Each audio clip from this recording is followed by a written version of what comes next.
Hi, this is Chris Howard. Welcome back. And here we are. We're in Los Angeles, California. We are with Mr. Alex Mandossian. Alex is a god, for lack of a better word, in teleseminars. He's the king of teleseminars, the king of the industry. Maybe you could tell us a little bit about what you do, just because you could probably describe it better than I, although I know your work well. I admire you very much. How would you describe what you do? Well, I'm an electronic marketer. I'm an information publisher and marketer like you are, and a professional speaker. And what I noticed was if I spoke on the phone with one person on a one-on-one basis, if I had to promote something to capture a sale, let's say an information product or a consumer product or a service, I'd have to have 100% conversion speaking one-on-one. But if I had 100 people call into a bridge line, no cold call, they're invited into a bridge line, then a 1% conversion would get the same result as a 100% conversion going one-on-one. And I like those odds. I mean, those are pretty good odds. So I figured, you know, sloppy success is better than perfect mediocrity, and that ended up defining, for the past 10 years, I've done 2,200 plus teleseminars. 2,200 plus teleseminars for 10 years. Many with you. Yeah, absolutely. And with many other thought leaders. And I've been more of an interviewer, kind of like a Larry King for teleseminars, and then I have my own product line as well. But teleseminars for my lifestyle as a father, as a husband, I live in Marin County. I do most of the work out of a converted bedroom of my home, and it's mostly lifestyle that I teach to my 14,000 students. That's fantastic. When you say you teach lifestyle, what do you mean? Because are you teaching them how to do teleseminars, or are you teaching them something more? I'm teaching them how to do teleseminars, and I'm teaching them how to live as an entrepreneur with more free days in their life so that they can take some time off. And I enjoy professional speaking. I enjoy going to an event. But rather than traveling 220 days out of the year, I think my marriage would suffer if I did that. I travel about 80 to 90 days out of the year. And many times the teleseminar is repurposed. So it's spoken word. You know, if you think about it, Chris, the world was shaped by speeches, whether it's Demosthenes or Cicero or Baal Shem Tov or Jesus or Confucius or Gandhi. I mean, usually the greatest speeches turned into written words, such as Blood, Sweat, and Tears by Churchill and Gettysburg Address by Lincoln. So I like spoken word because people can listen to me in the car, but they can't read a book in the car. So I take the spoken word, I have people listen to it rather than being in a studio, so there's pressure on me to be organized, and then we record it, we have it transcribed, and then we repurpose it and reorganize it. It could be blog posts, it can be articles to drive more traffic to our websites, it could be ebooks, it could be chopped up into e-courses. And so that repurposing strategy is what has allowed me to have a lifestyle where there's more free days and I'm working less and making more money because people are getting different versions of that training versus coming up with new trainings all the time. What percentage of your revenue comes from repurposed content? 90%. You're kidding me? No. 90%? 90%. So for every dollar I make out of a teleseminar, $9 or 90 cents out of every dollar comes from some form of repurposing, the recording of it, or the transcription of it, or a blog post leading to another event, a physical event. A preview call like we've done for Your Breakthrough to Success. Preview calls are free and they lead into physical events, which is a repurposing of that teleseminar. So I have found, and one of the things I enjoy teaching is repurposing, because many authors, many thought leaders, even people just starting out as an information marketer. I think every business is an information marketing business. That's what I was going to ask you, because I know your belief is that anybody could do this for any type of business. Any type of business. A dentist. Okay. Let's take a dentist. Yeah, let's talk about that. So how could a dentist be an information marketer? How can they repurpose content? Well, how about a special report or a booklet or a blog post or an article online? How about the 5 most important questions to ask your dentist before hopping into the dental chair? So now, if a booklet is handed out digitally on a PDF or available on an article, or in a teleseminar, even if the teleseminar is 10 minutes or 20 minutes, now that dentist is generating leads without selling, because dentists don't like to sell. You know? But now a dentist that's going to be in a place that's geographically targeted, they're in one city. Correct. Is that going to work as well from or would they be better off driving them to something else that's a moneymaker? It would absolutely work in a targeted city, because just with utilizing the world's most familiar and profitable and popular search engine, Google, you can buy keyword phrases for specific cities, so only that city or that geographic location within a 50-mile radius, let's say in Los Angeles, would see those ads. More importantly, if a dentist had an initial consultation, right, then what a great thing to give as a leave behind in a booklet, so the dentist is not selling his or her services. Or what about someone calls the dentist from the yellow pages? Why not call into a 24-hour recorded message and say, before you call our office, listen to these 5 most important questions you should be asking us before you call. So that's information marketing. Same with a contractor. How about the 7 biggest ripoffs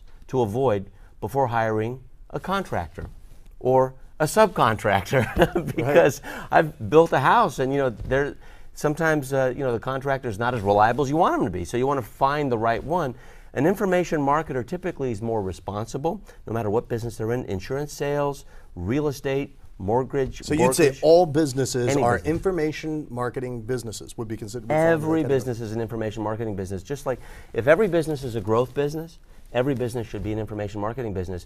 I think every business person has a business card, right? That's an information marketing business. Now, my business card, rather than calling into my office and asking me the same 5 questions every single time, and I've had thousands of people ask me the same 5 questions, instead of having that person call into my office, I have them call into a 24-hour recorded message. I answer the 5 questions. Now it's a robot doing that, right? But it's my voice. You can do the same, right? And now, after they listen to that, then I give the number to my office. And so when they call my office, then the person asks, which of the 5 questions were most important to you? So we're eliciting a belief system of theirs, right? Sure. And then the second question is, why is that so important to you? Right? Bigger the why, the easier the how. So now we have a laser-focused conversation rather than wasting time for that initial consultation. And I think any service business can utilize this. Any one of your students could utilize it, because I think everyone has a business card. Put a 24-hour recorded message, answer the 5 most asked questions on that 24-hour recorded message, let the robot or the automation do all the work for you, and then have a pre-qualified, sifted and sorted prospect call your office. Now, it seems to me that your business, and correct me if I'm wrong, it's set up in 2 categories. You've got teaching people how to do teleseminars, and then you've got the actual interviews that you do with other people. Now, who's the most famous person you've ever interviewed?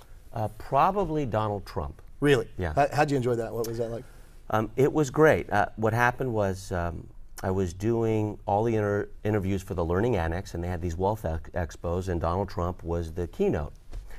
And Bill Zanker and Donald, Mr. Trump, wrote a book. So, did you call him Mr. Trump? I had to, yeah. Really? Did you? Were Absolutely. you instructed to call him Mr. Trump? No, but I knew to. You because knew to. I did my research. Really? I did my research. Now, with an interview like this, one interview can get you branding for life. Sure. So, if you're listening and watching this right now, do this, okay? I was sent the book the day before the interview. I put my kids to bed, Gabriel and Brianna, and I said goodnight to my wife, and from 1 a.m. in the morning to 5:30 a.m. Pacific time, I read the book. Not once, but twice. Which book was this? It's whatever book he his had. kick-ass book. His kick. Oh, Yeah. I remember that. Yes. Kick-ass. That he wrote with Bill Zanker. That Yes, one. he did. Yeah.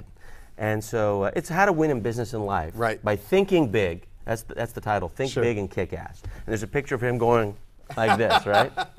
So I interviewed him, and Learning Annex had given me questions, and I don't like it when questions are given to me, but I did play by the rules, and I did ask those, and I slipped a few that I'd done some research on, and those were the ones he focused on. So that was a lot of fun. It was about a 40-minute interview, and we were in and out. I mean, the way it started was we're on the bridge line, and he goes, "Who is this now? Who's calling?" And I gave him my. He says, "Who are you?" I said, "I'm the interviewer, right? On behalf of Learning Annex, right?" Right. He says, "Okay, go ahead," right? And what I loved about it is by the end of the interview, just by having done my research, publicly, this is the secret of a teleseminar, you can accelerate rapport. We're a good example. Sure. You can accelerate rapport with someone else you're interviewing, I think 5, 6, maybe 10 times faster when done publicly, by surprising them in public, versus just on a one-on-one basis, because one-on-one is private, one-on-many is public, and there's more at stake. Right. And so I don't know if he would probably not remember my name, but I have the interview. It's on my blog, and that's the most famous interview. I mean, Stephen Covey I've interviewed, many other thought leaders. I've interviewed you, several times. I enjoy interviewing people such as Jack Canfield, Mark Victor Hansen, Brian Tracy, within the human potential arena, within the human What is potential. it about that arena that you like? Well, I think everyone has more potential, and I think no one has reached it yet. And if you reach your potential, there's no reason to watch this, right? I mean, isn't that what you teach? Yeah, no, of course. So I believe in two truths. Everyone has more potential and no one has reached it. And I don't think I've reached my potential until the inhale and the exhale of my final breath. That's what I tell my kids and my wife. And so there's a huge target market out there if people believe in the same thing. Not everyone believes that to be true. Right. Some people believe they've reached their potential, but those people aren't the ones that I teach. And so the human potential movement, there's always room for growth. And like my good friend James Arthur Ray, who wrote Harmonic Wealth, and he was in the movie The Secret, he says, look, if you're not growing, you're dying. And I believe that to be true. It's either upward or downward, So growth is the opposite of death. And I firmly believe it's an expanding universe. I think we're an expanding organism within this universe. So as a result, I love teaching those who want to learn more, like you do. Absolutely, always, always. I mean, that's why I love chatting with you. There's always That's something how we more to learn. hooked up. Yeah, absolutely. That's how we hooked up, actually teaching each other. We did. Yeah. We did. Now, so I know that there's some other realms that you're looking to get into as well. I know you do charity and fundraising, I do. Philanthropic work. Tell me a little bit about that. Well, I believe in entrepreneurship, and many people whom I teach and many people I know misinterpret the original root definition of entrepreneurship. Now, Jean-Baptiste Say, who was a Frenchman, is the person who coined entrepreneur. And it comes from the word entreprendre. And all entrepreneur really means is taking something from a lower level of productivity, such as potential, as you do with your students, and taking it to a higher level.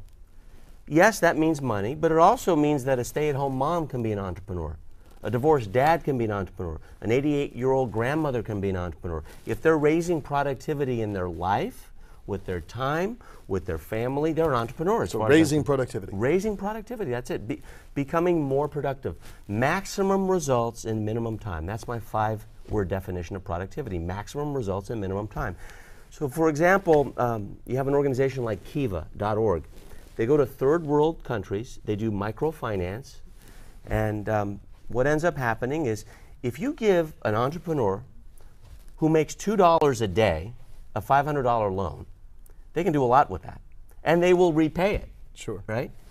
And part of the reason they'll repay it is their life and their village depends on that.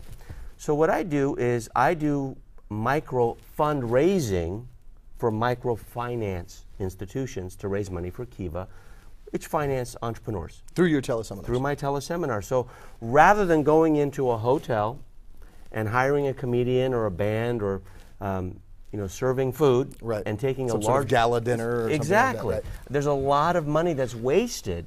I mean, it's not wasted. Everyone's enjoying themselves, but it's not going to the source, which is the person or the organization in need.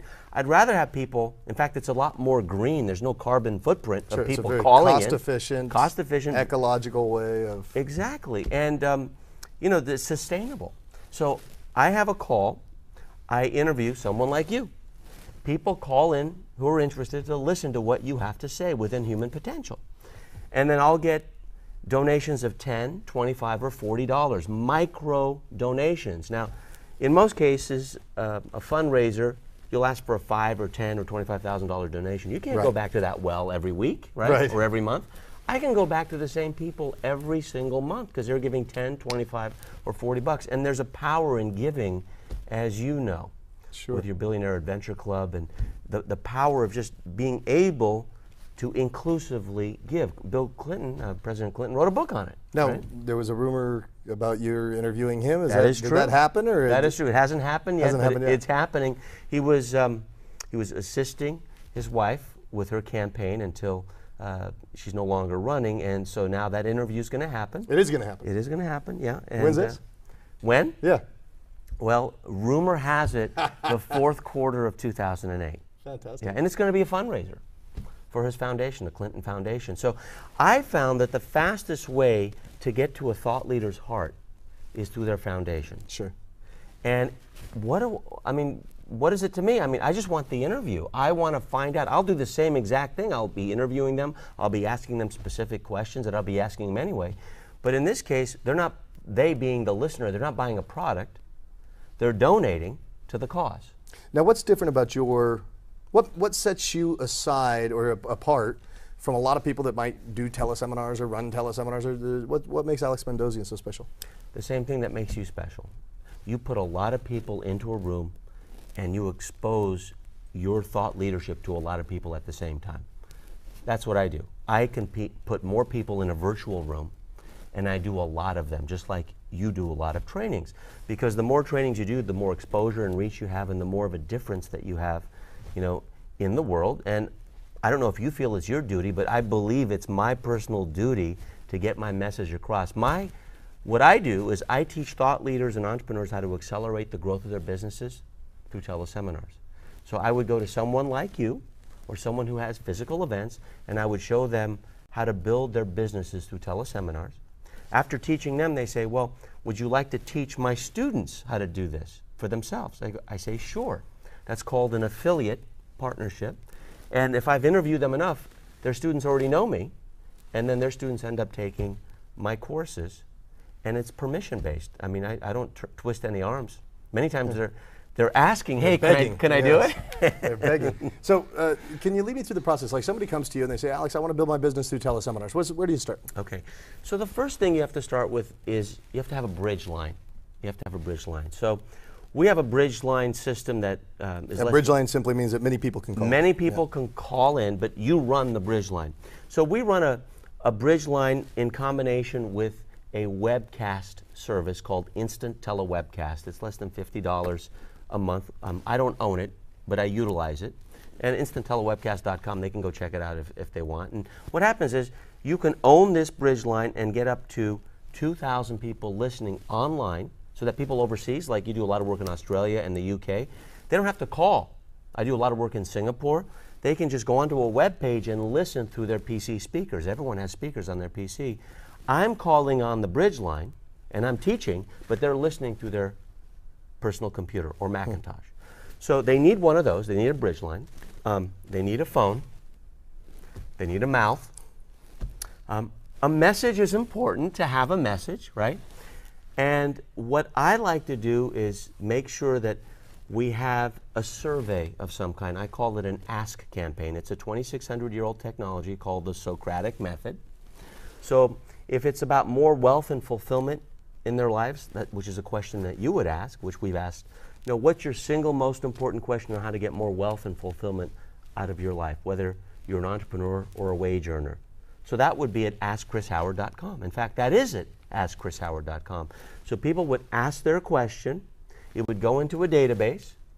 That database would, like Google, tell you which questions were the most common. You would take the 7 most popular questions, if you talk fast, the 12 most popular questions, and make that into an hour teleseminar. Right, which is what we did. Which is what we did. So the way we engaged and the way you started with me is the same way you'd start with anybody. Dialogue centered, yes. You do an ask campaign, you ask people what they want to know, and then you just tell them what they want to know. Answer them. Just answer the questions. And so my job as the interviewer is to represent the listener. And many times you've heard me say it, I'll say, oh, come on, Chris, it's not that simple. Or I'm trying to get into the mind of what the listener's saying, like, Chris, you can't be serious. It can't be that simple. Or what if I don't feel like I'm enough or worthy of doing that? What would you suggest I do? And you've actually taken me through closed-eye processes online, and that's for the listener to go through and experience as well. So the interviewer's job, because you can be an interviewer or you can be the thought leader. The interviewer is the guide from the side. That's what we call him or her. The host or the thought leader, he or she is the sage from the stage. So you got the sage from the stage, and you got the guide from the side. We're reversing roles for this. Right now we are. And that's the beauty of it, because just like teacher or student, you know, I'm more student than teacher. I don't know. Well, that's true, but that's what makes you so exquisite as a teacher as well. Thank you. It is true. I mean, there's so many people out there that are playing the role of teacher, but I think you've got it down. When you start interviewing people, that's where you really learn. So you must have a wealth of knowledge and experience just from these interviews. Well, I do, and I self-servingly and benevolently started that way. I used to do the interviews for free. Okay, they're not free anymore, but I did many of them free, probably over 200 for free. And the reason for it was I thought, why not extract nectar from, you know, the fruit directly through the intimacy of the spoken word versus reading someone's book? I mean, I have the book anyway, but why don't I ask why they wrote what they wrote, or what they were thinking, what they were thinking? If you think things you've never thought, feel things you've never felt, you'll do things you've never done. And so my goal was to extract that from these thought leaders. Other people thought it was cool too. For me, it was a learning process, so I extracted so much information. I know the specific incident that got Jack Canfield into the human potential movement. I know the specific incident that got Mark Victor Hansen to do what he's doing today. He just approached Buckminster Fuller, and there were 5,000 people in that auditorium. He was the one at Southern Illinois University that walked up to him and said, hey, can I carry your bags and travel the world? Jack Canfield was in a laundromat. Someone walked up to him and said, hey, do you know W. Clement Stone? He said, I heard of him. He says, you want to see him speak? And that set a cause set into motion, and Jack Canfield is what he is today. And those two partnered up as a result of those specific incidents. I've asked you, what specific incident or event started you on the path that you're on? I love that question. Now, knowing about their history is one thing, and then soaking in the philosophies and getting them and having your questions answered. How has that affected your thinking yourself, or the way you show up in the world, or or in terms of your knowledge, your experience, your expertise? How is the interviewing process, and having done 2,200 different interviews, affected your ability to succeed in the world, do you think? Modeling, shortcuts. I've heard you say, in fact, I learned this from you, if it takes 30 days to create a habit, and if you find a shortcut after day 3, that's going to be a habit to take that shortcut from day 3 to day 30. So it doesn't take 30 days. If you find that shortcut early on, if you can model someone else's success and they are in a place where you want to be, if that's their true north and your true north is the same, I'm just putting my compass in, pointing it in that direction. It has shaved off years. Has it really? Of trial and error.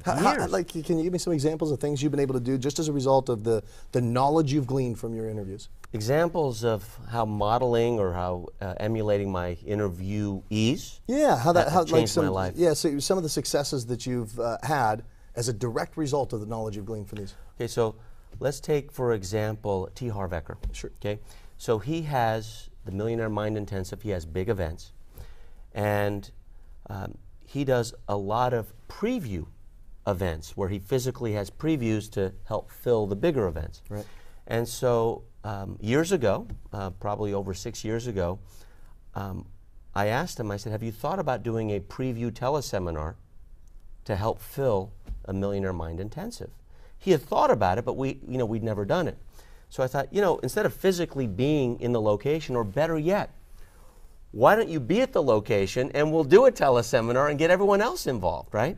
And that was the beginning of preview calls. I did the same thing with Armin Morin, who has the big seminar. So preview calls, just actually filling seminar seats, which I've been a top affiliate for many, many people. I mean, we filled your events, is simply through modeling other people who've had big events and finding that they had a problem, they had pain in an area, filling that event cost efficiently.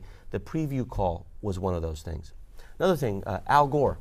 Al and Tipper Gore were at a physical book signing at Book Passage in Corte Madera, California, where Walter Cronkite has been, Bill Clinton has been, many other thought leaders, John Gray, my good friend who wrote Men Are From Mars, Women Are From Venus.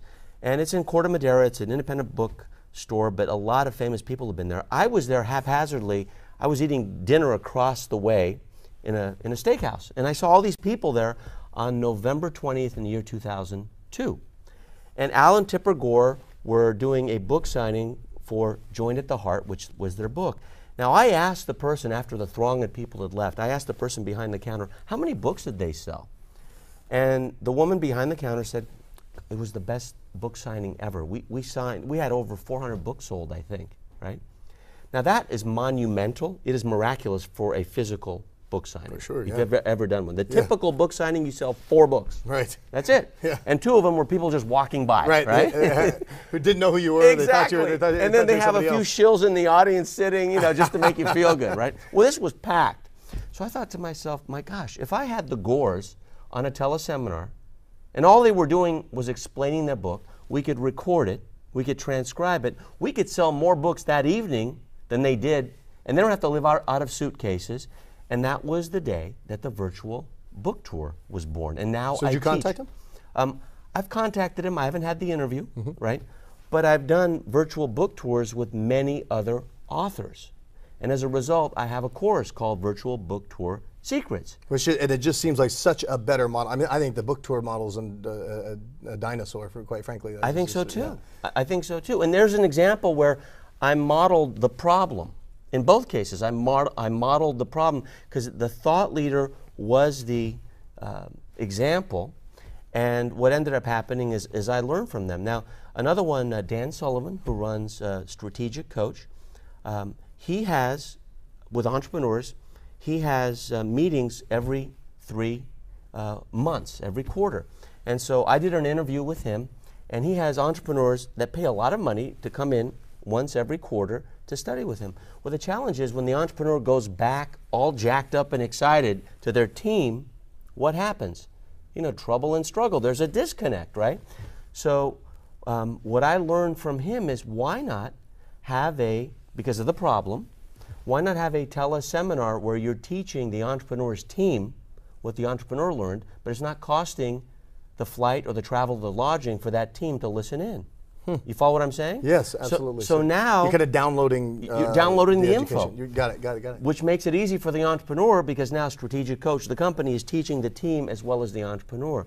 So these are things that I've learned not just through the success stories. Now, is that better off if an entrepreneur wanted to do that? Are they better off doing that just as a conference call with their team, or is it better off having an interviewer like you? Both.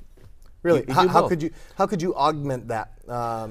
What I always like to start with is with an interview, because the interviewer represents, like Larry King, represents the listener. And their goal, their role is to challenge the interviewee. When we first did our first interview, I asked you, is it okay if I challenge you and I surprise you a little bit? You said, for sure. Yeah. Those were the 2 words I heard, for sure. And we did, right? Now, are there people that don't like that sometimes? Yes. Really? Yes. There are some people who just want it scripted. Got it. I happen to believe the best interviewer on the planet is Barbara Walters. I think Larry King's okay. I think he's good. I think he's okay. I hope you're not watching, Larry. I know his son. I think he's okay. I think he was much better on radio. Okay, but it's difficult to challenge presidents and former presidents as readily as he could on the radio. So it's not his fault. I think he was much better on radio. Barbara Walters does not care. She just goes straight to the jugular. They cry, they laugh, they do all that, right? So do you model interviewers too? Barbara Walters. Really? And describe the modeling process with Barbara Walters. What have you done? What I've done is I've modeled her research team. So I like to find out things about their childhood. I like to find out when they were imprinted. I like to find out who gave them blind encouragement as a child and helped shape their future. And when I get there, they don't become a thumb-sucking child, but they do regress a little bit, right? And I startle them a little bit, and in that case now... Did you make Donald Trump cry like a baby? No, I didn't. Cry like a little girl? No, but you know what? Let me tell you that one thing about Donald Trump. Would you believe that I was promoting heavily? Yeah. I was promoting his book heavily. He says, "Can you tone it down a little bit?" Really? I was so proud of that. Donald Trump I said, "Can swear you to you, down? The king of..." promotion, the king of promotion. So, so for example, with Barbara Walters, she has an amazing research team. So I spend 80% of my time having my teams research little anecdotes, little things that people would never know. And and now, do you do that every time you interview somebody, or is it just every single time? I do interviews. Every single time. Like, I knew your story before you told it on stage. I came through a breakthrough to success with my wife, Amy. And I went through, every day.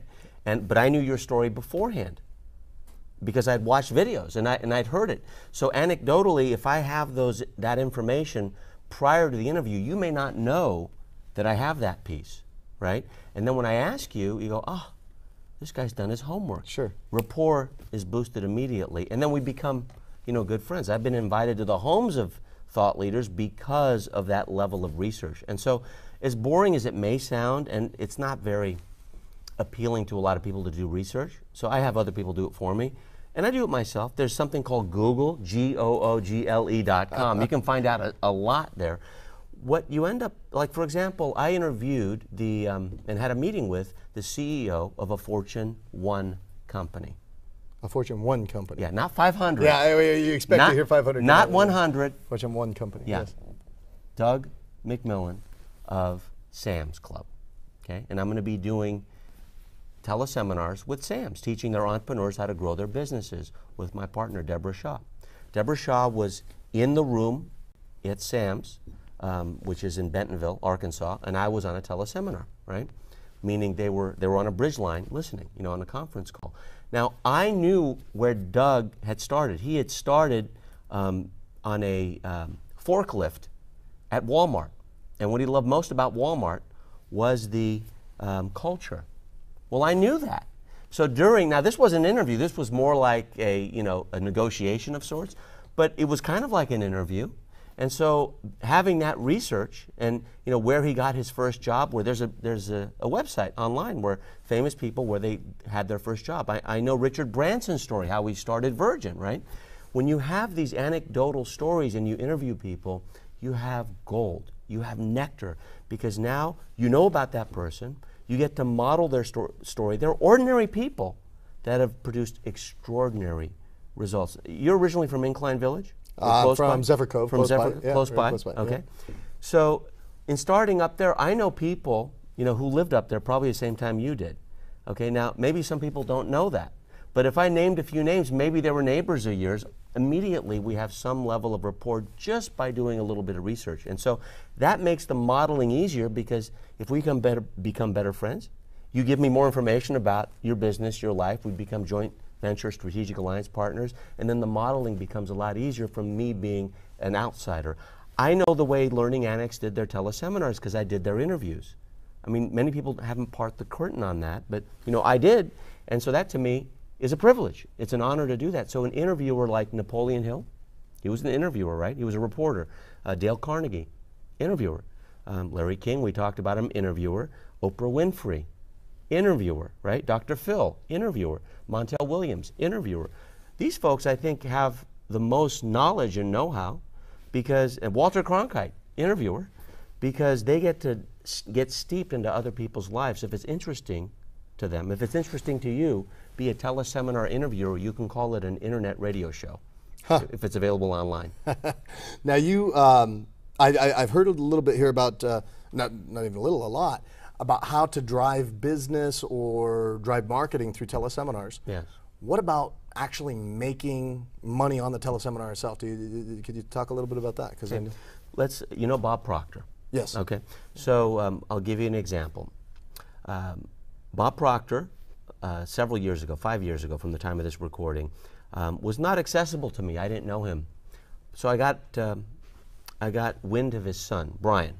And Brian was handling his affairs. And I called them up and I said, what does it take to get a 5-minute interview or a 5-minute conversation with Brian? And they said, well, just call him up. So I called up Brian. I said, do you guys have any prospects on your list, on your online list? He says, what do you mean? I said, do you have any people who've never purchased from you but are on your list? Now, what do you think he told me? Of course. Yes. Do you have prospects on your list? Yeah. Yes. So what I asked him was a very provocative question. I said, Brian, how would you like to turn those prospects who have never purchased from you. I don't want to even talk to your customers who have proven the behavior of buying. What if we just went to your prospects and got them to buy on a teleseminar and having them listen to your father, Bob, answer questions that they've asked? Would you be willing to give up 70 minutes of Bob's time to do that? He says, well, how does it work? I said, well, I have this template and I have this website. Now, you can have the website if you want, but I got it as a courtesy. It's called askbobproctor.com. By the way, askchrishoward.com. You can go there and check that out too. It's the same concept, right? So it said askbobproctor.com. They mailed it, not to my list. They mailed it to several, tens of thousands of people who were prospects who never purchased, that they hadn't monetized yet. And the question was, if you had 30 seconds to ask me any question, this is Bob's voice saying it, askbobproctor.com. If you had 30 seconds to ask me any question on how to reprogram your mind to enjoy the wealth and riches you deserve, what would your question be? Well, I don't know how many thousands of people saw it, but we got over 1,100 questions. Wow. And these are from people that weren't buying, weren't biting on anything. Yeah. Ever. And those questions came in. He chose 21 of them. And so we had a teleseminar that we sent out to the same people. It was an invitation for $29, right? And all it said was, how would you like to listen to Bob Proctor answer the 21 most important questions on how to reprogram your mind to enjoy the wealth and riches you deserve? Well, over 550 people said yes for 29 bucks. Another 500 said yes for 10 extra dollars for the replay. And a dozen people said yes to a $7,500 a year coaching. So over $85,000 later, that was the first experience with Bob. And then I told his son, I said, can I just have a little taste of it? You know, and he overpaid me, I thought, you know, because it was his list. And that launched the whole Ask campaign concept where we made money from the teleseminar. Now that teleseminar is still online and it's still selling. The replay of it is. How well does that do, the ones that are still selling? Because I know you... What, you want the numbers? I'll give you some percentages. Right. So let's say if you have a live teleconference, let's say if you generate $1,000, over the course of the lifetime of the replay, you'll generate an additional $3,000. So if you generate $100,000, is that with active marketing, or is that active marketing? As much as you would have active marketing. For example, if I'm at a seminar, I would mention it. Right. If it's on my blog, you know, active that way. There are articles all over the web that drive traffic there. It's not passive. There's also a lot of word of mouth that happens, but it's usually 3 to 1. You have the live teleseminar. Whatever you did there, you can count on if you market actively, and that's what I teach, how to do that.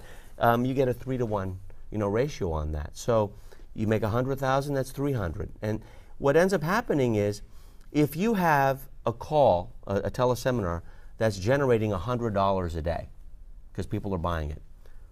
Well, what if you had 100 calls generating $100 a day with 100 websites? Well, I have 500 of those. Not all of them generate $100 a day, but some generate 500 a day, some generate 0 in a day, right? Goes off and on. But to generate that level of income while you sleep, it has a compounding effect. Albert Einstein said, most powerful force in the universe is the power of compounding. So as you get more and more calls, and as more and more people come in and you end up getting a brand as a teleseminarian, that's what you do, teleseminars, then they start purchasing from you. And 1 site, 2 site, 3 sites, they're all websites, but they're buying from you somewhere between $10 to $30 per replay. Now, if you think about a CD, I mean, most people sell a CD for less than 20 bucks.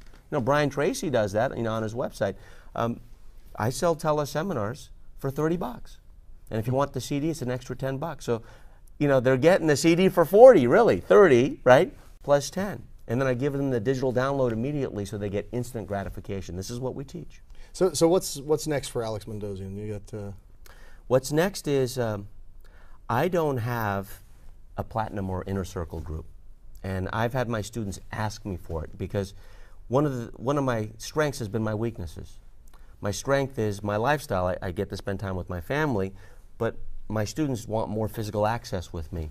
So 4 times a year, I'm not going to make it $60,000, but 4 times a year I'm going to get together with my electronic marketing students, because that's what I'm best at. Anything with a plug or a battery, I'm best at, right? So I'm an electronic marketer. So it's going to be called the Electronic Marketing Institute, and the club is going to be the Electronic Marketing Millionaires Club. And the whole goal is to create 1,000 millionaires over the course of my lifetime. I want to be the world's first billionaire who works at home. Billionaire in the form of a crusade, 1,000 millionaires. Billionaire in pajamas. That's exactly, in sandals and shorts. Sandals and right? shorts, yeah. And that's how you introduced me on stage many times. Yeah, too. yeah, no, for sure. I'm just curious, what are you most excited about in your life right now? What I'm most excited about is, I'll sound like a patsy if I say this, but really when my kids say goodnight to me during a live teleseminar, and I'm not ashamed to stop the call, have everyone else listen, kiss them goodnight, they go to bed, and then I continue for another 2 hours. I'm excited about that, because to make multi-millions from the comfort of your home, from a converted bedroom, and having your kids recognize you growing up, for me was the goal and dream that I had. And you made it happen. And they made it happen. And to still stay married to your first wife, I did it. You know? There's an accomplishment. That's we're going to interview you all over just again. on that. Just on that. Well, you met Amy. You know why. Yeah. So yes, it's true. So how can people get a hold of you? Alex Mandossian Today. It's as simple as that. Alex Mandossian Today. I have a blog that's for electronic marketers. If you want to learn how to build your business from an information marketing perspective, I think every business is an information marketing business, as yours is, and electronically, which is faster, easier, better, less expensive, then I have all sorts of articles and things there for free, and that's the easiest way to get to know me. Fantastic. Hey, thanks for your time, man. All right, pleasure. All right.